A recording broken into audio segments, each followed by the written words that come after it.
অসমে হৈছে শান্তি সম্প্ৰীতি শংকৰদেৱৰ আজান পীৰৰ মাধৱদেৱৰ মিলনভূমি।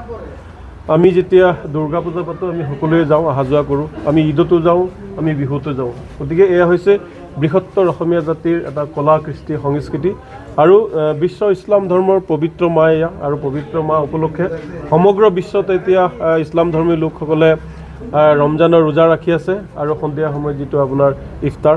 আৰু অনুৰূপ আজি আমাৰ এই ওদালগুৰি জিলাৰ এই ওৰাং জামে মছজিদত আজি আমি সমূহীয়া ইফতাৰ আৰু দোৱা অনুষ্ঠানৰ আমি আয়োজন কৰোঁ।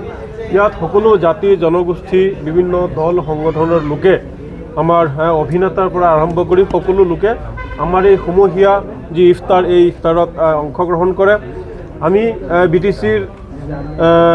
বিটিচিৰ মুৰব্বী প্ৰমোদ বড়ো ডাঙৰীয়াৰ OSD শ্ৰীযুত ৰাজু ঢাকাল ডাঙৰীয়াকো আমি নিমন্ত্ৰণ জনাওঁ, তেওঁকো ধন্যবাদ জনাইছোঁ। তেওঁৰ সময় কিছু ওলাই আমাৰ মাজত তেওঁ আহিছে, তেওঁক ধন্যবাদ জ্ঞাপন কৰিছোঁ। আৰু আগন্তুক দিনতো আমি আশা কৰোঁ যে এনেকুৱা ধৰণৰ আমি মিলা প্ৰীতিৰে চলি যাম।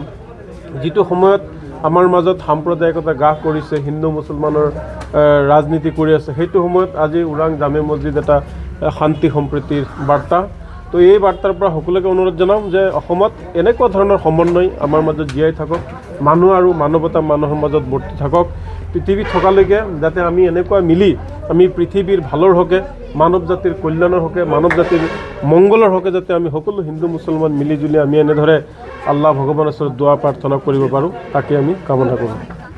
আপোনালোকে জানে এই মাহত ৰমজান পবিত্ৰ ৰমজান চলি আছে আৰু আজি 19তম দিন আৰু 11 দিন বাকী আছে। চ' এই পবিত্ৰ ৰমজানৰ মাজতে আমি আমাৰ মাজত যিটো মিলা প্ৰীতি বা আমাৰ যিটো সমন্বয় সেইটো ৰাখি কণ্টিনিউ কৰি পেলাই আজি আমাৰ ওৰাং জামে মছজিদত নেমছুৰ নেতৃত্বত বা ইয়াৰ আমাৰ আঞ্চলিক যিখিনি কমিটি আছে জামে মছজিদৰ কমিটি, তেওঁলোকৰ নেতৃত্বত আজি এটা ভাতৃত্ববোধৰ চিনাকি বা ভাতৃত্ববোধৰ এটা পিকচাৰ দেখা পোৱা গৈছে। আৰু মোক নিমন্ত্ৰণ কৰাৰ বাবে মই যথেষ্ট সুখী আৰু ইয়াত আহি বিৰাট ভাল পাইছোঁ।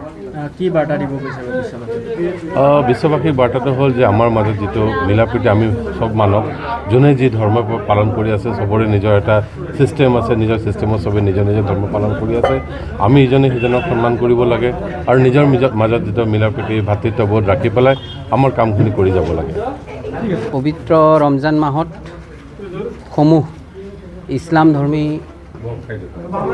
আমাৰ জনগণক আগন্তুক আহিবলগীয়া ঈদ আহি আছে, ঈদ তথা ৰমজানৰ সকলোকে শুভেচ্ছা জনালোঁ। আৰু আজি এই মছজিদত আহি নথৈ আনন্দিত হৈছোঁ। এনেদৰে আমাৰ মৰমৰ এনাজৰীদাৰ সদায় বান্ধ খাটি থাকিব লাগে আৰু থাকিবও। যিমান ষড়যন্ত্ৰ নকৰক, যিয়েই নকৰক, অলপ সময়ৰ বাবে হয়তো আমাৰ মাজত কিছু বিশৃংখলতাৰ সৃষ্টি হ'ব পাৰে, কিন্তু আজিৰ এই মছজিদৰ পৰাই সকলোৱে জানিব যে আমাৰ একতাৰ এনাজৰীডাল কোনেও ছিঙি পেলাব নোৱাৰে।